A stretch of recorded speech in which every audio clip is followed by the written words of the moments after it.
Hello, I'm Wave the Swallow. We will learn how to make tangrams.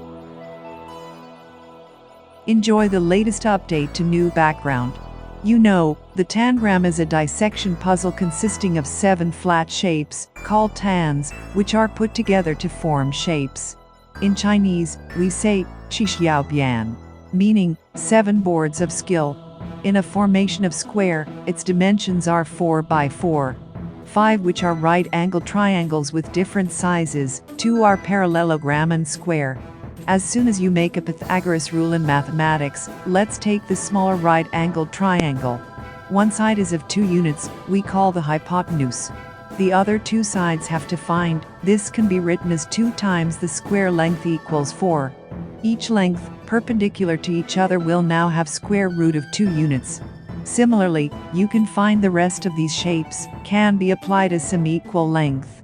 If you'd like to make an area of entire square form of tangram, it is therefore 16 square units as you can multiply. There can be of many possible configurations that the shapes can be rearranged in group of different shapes. Of these 7 pieces, the parallelogram is unique in that it has no reflection symmetry, but only rotational symmetry, and so its mirror image can be obtained only by flipping it over.